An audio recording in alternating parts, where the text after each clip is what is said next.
अब हम बात करेंगे वृषभ राशि। वृषभ राशि ज़ोडिएक की दूसरी राशि है।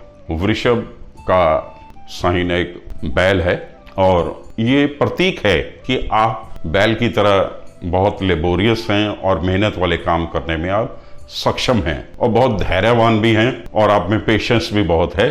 ये बैल इस चीज़ का प्रतीक है। और दूसरा, आपकी प्रभु के बनाए हुए सिस्टम में भी पूरी श्रद्धा है। जैसे शिव जी के सामने नंदी बैठा रहता है और एक टक अपने प्रभु को निहारता रहता है। जब कभी हम किसी शिवालय जाते हैं तो वहाँ हमें बाहर नंदी बैठे हुए मिलते हैं, तो वही प्रतीक, वही नंदी मान लिया जाए तो बहुत बढ़िया रहेगा। राशि के स्वामी शुक्र, मासारम में शुक्र राशि से तीसरे चलते हुए और बहुत शीघ्र ही 6 जुलाई को ये शुक्र आपके चौथे पहुंच जाएंगे। चौथे शुक्र मंगल के साथ युति करेंगे। मंगल शुक्र की युति आपको काफ़ी चार्ज कर देगी, आपके अंदर एनर्जी का संचार खूब होगा और आपकी भावनाएं भी काफ़ी जोश मारेंगी और आपके अंदर एक कलाकार के रूप में जो हैं उनके लिए बहुत उत्तम समय होगा। उनकी क्रिएटिविटी अपने पीक पे होगी, बहुत उत्तम फलों की प्राप्ति होगी। और मंगल शुक्र का चौथे घर में होना आपको शुक्र को इग्नाइट कर देगा, तो आपके अंदर कामेच्छा की भी वृद्धि हो जाएगी और आप जो है अपने भोग विलास और ऐशोआराम पे खूब खर्च करेंगे। आपको हो सकता है कि घर में रेनोवेशन के प्लानिंग हो तो उसमें भी आपको ये काम को करने का मौका मिलेगा। अगर पुरानी गाड़ी बदलने का विचार कर रहे हैं तो ये काम भी आपका सिरे चढ़ जाएगा और ये समय भी आपके लिए बहुत उत्तम रहेगा। तो राशि और राशिश का ओवरऑल प्लेसमेंट बहुत उत्तम फल दे रहा है। मासारम में सूर्य बुध दूसरे घर में बैठे हुए हैं। सूर्य सुखेश होके दूसरे घर में सूर्य जनरली इतने अच्छे फल नहीं देता है, हमारी बाईं आंख को तकलीफ दे सकता है और सूर्य स्वभाव से उग्र हैं, तो आपके थोड़े बैंक बैलेंस में भी कमी हो सकती है, आपकी बात बोली भी थोड़ी तलक हो सकती है, उसमें अभिमान झलकता हुआ भी महसूस हो सकता है। भाई हो भी क्यों ना, जब सब अच्छा चल रहा हो जीवन में तो अभिमान आ ही जाता है, ये ह्यूमन नेचर है। पर फिर भी आप जितना नरम रहेंगे स्वभाव से उतने ही श्रेष्ठ फलों की आपको प्राप्ति होगी। ये सूर्य की स्थिति ज़्यादा दिन रहने वाली नहीं है। 16 जुलाई को सूर्य कर्क राशि में प्रवेश कर जाएंगे, आपके पराक्रम स्थान में पहुंच जाएंगे, बहुत उत्तम फलों की प्राप्ति होगी। कम्युनिकेशंस आपकी बहुत बढ़िया होंगी और आप अपने वाक चातुर्य और अपने कम्युनिकेशन स्किल से अपने काम निकालने में बहुत ही स्किलफुल रहेंगे।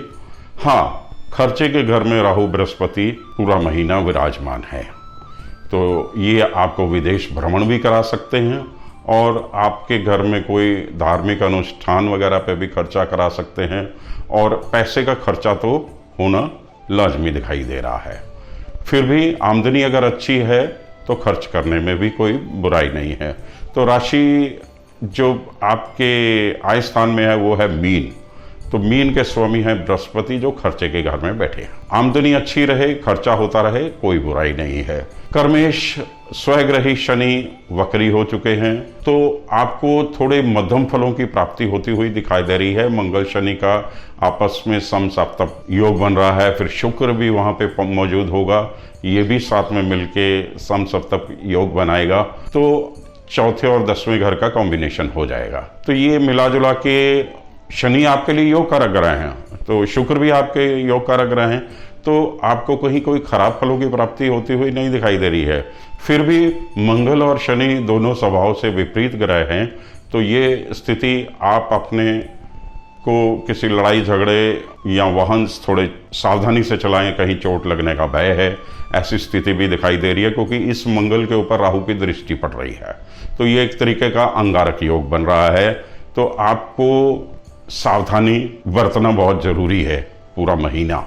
और जीवन साथी के साथ भी आपका तकरार होता हुआ दिखाई दे रहा है क्योंकि मंगल आपके सप्तमेश भी हैं, और सप्तमेश मतलब कि आपका जीवन साथी, तो राहु की वहाँ भी दृष्टि है, उनके साथ भी विचारिक मतभेद हो सकता है, बात बढ़े, इसलिए कोशिश करिए कि उसको दबा दिया जाए, जल्दी ही कॉम्प्रोमाइज़ की स्थिति कर ली जाए तो बहुत ही श्रेयस्कर रहेगा।